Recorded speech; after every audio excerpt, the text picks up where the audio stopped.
Polda Metro Jaya mendukung peraturan Gubernur Nomor 41 Tahun 2020 terkait sanksi denda para pelanggar kebijakan pembatasan sosial berskala besar atau PSBB. Kepolisian nantinya akan mengawal penegakan aturan dalam Pergub ini yang teknisnya akan dilaksanakan oleh Satpol PP. Kepala Bidang Humas Polda Metro Jaya menjelaskan saat ini Polda Metro Jaya masih menggelar rapat koordinasi dengan Pemprov DKI Jakarta terkait penerapan dan aplikasi tentang penindakan pelanggar PSBB di lapangan. Baik itu sanksi yang tertulis, sanksi sosial maupun juga sanksi ada bentuk denda, semua ibaratnya adalah teman-teman dari Satpol PP.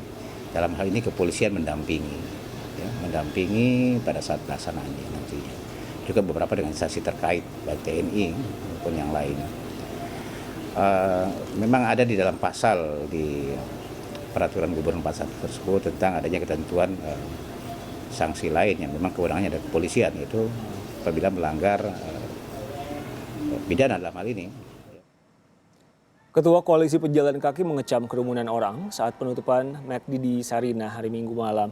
Koalisi Pejalan Kaki menuntut pemerintah Provinsi DKI Jakarta dan Satuan Gugus Tugas Percepatan Penanganan COVID-19 mengambil langkah tegas dengan mendata dan meminta warga yang berkumpul untuk isolasi mandiri. Untuk itu kami berharap kepada Pemprov DKI Jakarta untuk melakukan pengecekan, pendataan, dan harus dikejar siapa saja yang datang ke lokasi itu untuk dilakukan rapid test, ya, agar kita mengetahui dari mana asalnya datangnya dan mereka kalau bisa melakukan karantina individu. Apa dan bagaimana penerapan sanksi denda terhadap pelanggar PSBB di Jakarta? Kita akan membahasnya dengan Wakil Gubernur DKI Jakarta Ahmad Riza Patria yang telah bergabung. Selamat sore, Pak Riza. Selamat sore. Pak Riza, bagaimana penerapan sanksi ini berlaku bagi mereka yang melanggar PSBB? Yang pertama saya ingin menyampaikan bahwa sejak PSBB pertama, kemudian kedua, ya kita bersyukur bahwa ada kesadaran masyarakat untuk memahami betapa berbahaya terkait virus corona itu sendiri. Ya. Padahal Pak Gub juga sudah mengambil kebijakan sejak 16 Maret untuk agar belajar di rumah, bekerja di rumah, beribadah di rumah. Kemudian 10 April kita melakukan PSBB yang pertama, kemudian kita masuk pada PSBB yang kedua. Dan di PSBB kedua memang ada penurunan grafik. Kita syukuri ini dengan cara apa? Dengan cara lebih patuh, lebih disiplin, lebih taat. Bukan kita syukuri dengan keluar rumah gitu loh. Menurut data memang di Jakarta ini termasuk yang tertinggi yang tinggal di rumah. Datanya kurang lebih 60% warga Jakarta tinggal di rumah. Itulah sebabnya ada penurunan. Dan kami sesuai dengan kesepakatan dan Pak Gub juga meminta supaya kita bisa meningkatkan kesadaran warga untuk tinggal di rumah mencapai 80%. Sanksinya seperti apa, Pak Riza? Himbauan demi himbauan ini harus diikuti dengan peraturan. Karena peraturan sebelumnya belum diikuti dengan sanksi, koordinasi dengan aparat terkait, dengan pihak penegak hukum, bahwa perlu ada sanksi. Dan kami mengeluarkan Pergub 41 tahun 2020 yang mengatur sanksi atas pelanggaran yang ada. Ada 4 sanksi, yaitu sanksi administratif berupa teguran tertulis sampai dengan pencabutan izin usaha. Kemudian sanksi sosial berupa membersihkan sarana pasos-paso umpamanya. Kemudian denda administratif, denda administratif yang nilainya ditentukan. Kemudian denda atau sanksi pidana sesuai dengan ketentuan hukum yang berada. Dan denda administrasi itu bervariasi, mulai dari soal pengemudi motor tidak menggunakan masker atau warga yang keluar rumah tidak menggunakan masker atau penumpangnya, itu dendanya 100.000 sampai 250.000. Pasal 12 tentang penumpang kendaraan yang melebihi 50%, dendanya 500.000 sampai 1 juta. Kemudian denda bagi kegiatan di hotel yang 5 juta sampai 10 juta ini apabila melaksanakan kegiatan kerumunan umpamanya yang menimbulkan keramaian. Itu yang akan disanksi hotelnya atau orang-orang yang berkerumun itu? Ya hotelnya dong yang diberi denda itu loh. Tentu orang yang berkerumun juga ada dendanya. Kemudian pasal 6 terkait dengan kegiatan sosial budaya yang tidak dikecualikan itu juga denda 5 sampai 10 juta. Dan orang berkumpul lebih dari 5 umpamanya, itu 100 sampai 250.000. Jadi dendanya sudah kita atur. Tinggal memang penerapannya di lapangan, penegakan hukumnya. Kami sudah berkoordinasi dengan pihak aparat hukum di lapangan, dengan Polda, dengan TNI. Artinya petugas yang diturunkan untuk menerapkan sanksi ini akan lebih banyak, Pak Riza, selama PSBB berlangsung? Iya, jelas dong. Jadi para penegak memiliki pedoman, rujukan yang lebih jelas, lebih mudah, dan bisa diterapkan. Jadi masyarakat mudah-mudahan dengan adanya pergub baru ini bisa lebih memahami, mengerti, dan ada semacam shock terapi lah paling tidak begitu, untuk tidak mengulang kembali, dan bagi warga yang lain bisa menyaksikan ada denda dan ada penegakan di lapangan gitu. Oke. Pak Riza, ini mulai berlaku kapan? Karena kalau beberapa waktu kemarin yang menjadi perhatian masyarakat adalah ketika ada kerumunan di gerai makanan cepat saji di wilayah Sarinah. Ini yang membuat banyak warga khawatir, jangan-jangan ada penyebaran di sana atau berpotensi penyebaran di sana. Akan seperti apa penerapannya dan mulai kapan? Ya memang sebelum ini kan kita menghimbau, memberi saran. Kemudian restorannya kita minta tutup, boleh take away, boleh delivery. Kemudian bangku-bangku kami ambil akhirnya bagi yang masih membandel. Dan pada akhirnya juga ada yang kami tegur tertulis dan kami cabut izinnya. Itu kami lakukan ya di banyak tempat ya. Data yang ada di kami ini kalau boleh saya sampaikan ada 116 kawasan perkantoran. Ada 60 pertokoan atau mall. Ada 8.732 tempat usaha. Ada 5.256 PKL. Ya. Ada 3.821 titik kerumunan dan ada 6.543 titik ojek atau mangkal. Dan lebih dari 30.000 masyarakat yang tidak menggunakan masker. Ini kami berikan teguran dengan berbagai cara sesuai dengan sanksi yang ada. Akan diberi sanksi berarti ya? Iya dong. Sebelumnya itu kan mungkin sebelum ada pergub ini dengan cara diberi sanksi oleh aparat, umpamanya membaca Pancasila di jalan, umpamanya push up, skojam dan lain-lain. Sekarang aturannya sudah berubah. Dan Pak Riza, kami terus koordinasi dengan aparat. Ya. Ketika ada kerumunan orang di salah satu gerai makanan cepat saji di Sarinah, apakah ada sanksi juga yang nanti diberikan kepada manajemen rumah makan ini? Ya memang itu kan ada satu situasi yang agak berbeda ya. Setelah kami pelajari, itu kan karena memang mau ada penutupan. Rupanya orang itu datang ke sana, setelah kami cek, itu semacam ada nostalgia di bawah di tempat itu, dulu ketemu teman, ketemu macam-macam, mungkin ketemu pacar, ada kenangan-kenangan sehingga orang ternyata kumpul di situ. Di luar dugaan jumlahnya banyak dan akhirnya kami berhasil menjelaskan dan menertibkan dan akhir kerumunan itu bubarlah dengan Tapi apakah ada sanksi? Karena ini kan ada pelanggaran PSBB, ada kerumunan lebih dari 10 orang bahkan dalam peristiwa itu. Ya memang untuk kasus di tempat tersebut di Jalan Tamrin, kami baru pada tahapan teguran ya, belum memberikan pencabutan izin sampai di situ ya. Namun demikian banyak juga yang sudah kami tutup, ada 334 ya kantor, pabrik yang kami tutup atau kami segel sementara itu. Pak Riza, kalau kita tadi mendengar pernyataan atau penjelasan dari Pak Riza terkait siapa-siapa saja nanti akan diberikan sanksi, diantaranya adalah pengendara tidak mengenakan masker, tidak menjaga jumlah minimal penumpang. Tapi kalau berdasarkan pantauan rekan kami di Joglo, di perbatasan Jakarta dan juga Tangerang, ini masih ramai situasinya, bahkan lebih ramai dari 2 minggu sebelumnya atau 2 minggu lalu. Apakah juga akan ada sanksi atau ada aturan khusus bagi mereka yang meninggalkan rumah, beraktivitas di luar?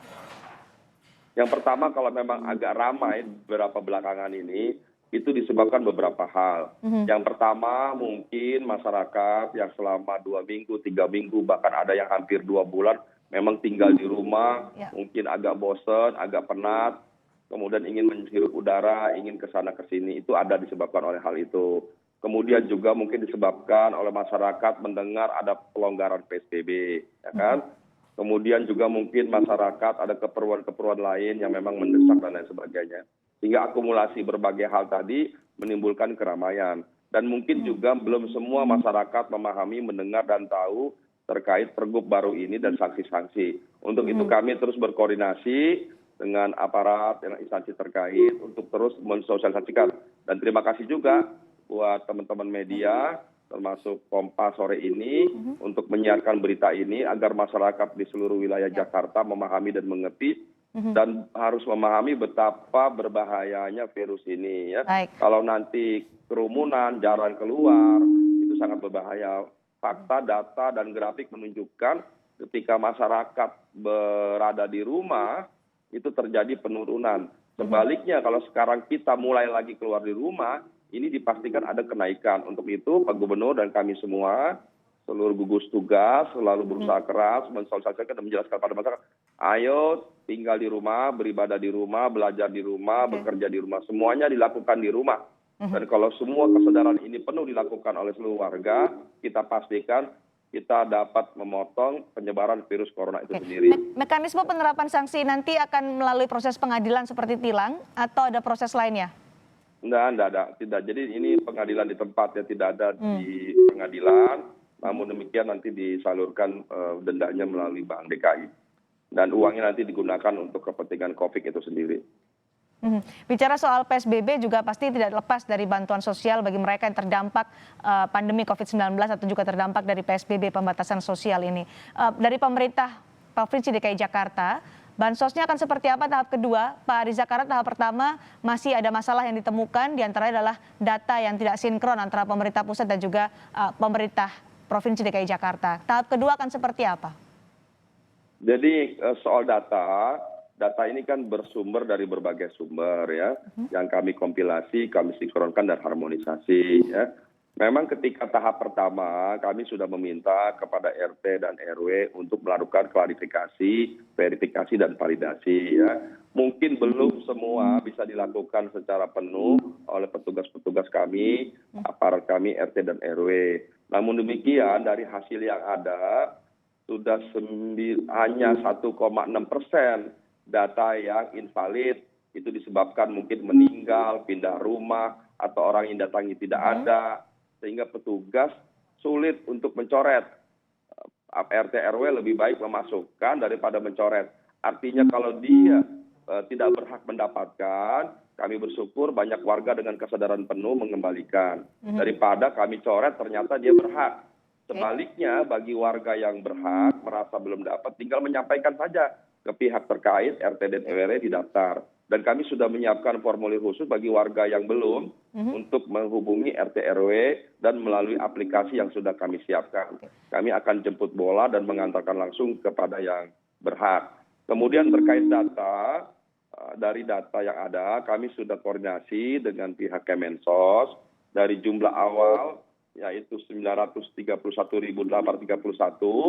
ada data tambahan yaitu usulan daripada RW-RT yang tadi saya sampaikan. Ya. Jumlahnya bertambah, tambahannya saja bertambah 943.358 KK, jadi hampir 2 kali lipat. Kemudian di luar itu, atas data konflik, ada data tambahan golongan kami menyebutnya, yang berasal dari SKPD. Di antaranya ojek online, nelayan, UKM, ojek pangkalan, supir taksi, supir bajai, supir angkot, dan lain-lain. Bahkan pekerja seni, pengemudi bus kami daftarkan.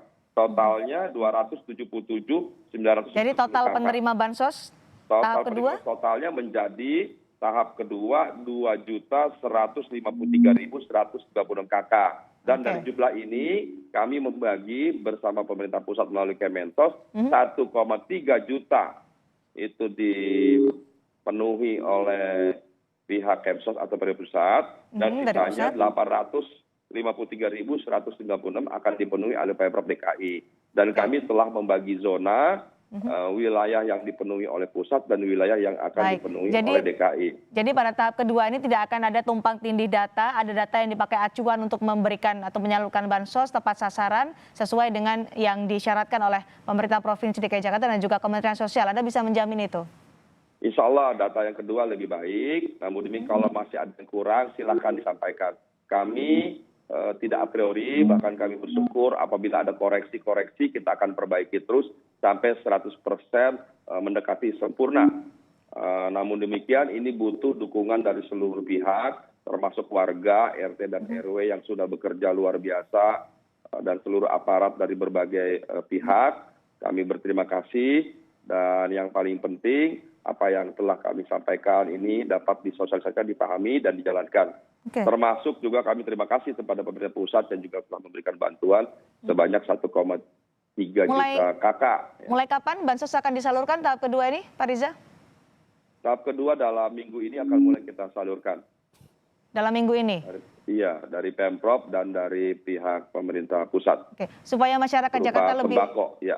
supaya masyarakat Jakarta lebih memahami bagaimana teknis, bagaimana mekanisme untuk mendapatkan bantuan sosial, Anda mungkin bisa menjelaskan kepada warga Jakarta apa yang harus dibawa, dokumennya atau apa yang harus disiapkan supaya mereka mendapatkan bansos, mereka yang berhak untuk mendapatkan bansos. Semua sudah terdata dengan baik di RT RW masing-masing, jadi tinggal dicek di situ, bahkan melalui sistem dan website kami, aplikasi kami bisa dicek. Jadi kami menggunakan Smart City, sistem kami yang membantu memudahkan dengan teknologi IT yang kami miliki selama ini. Terima kasih Wakil Gubernur DKI Jakarta Ahmad Riza Patria Ya, terima kasih. telah berbagi informasi dan juga bergabung bersama kami di Kompas Petang.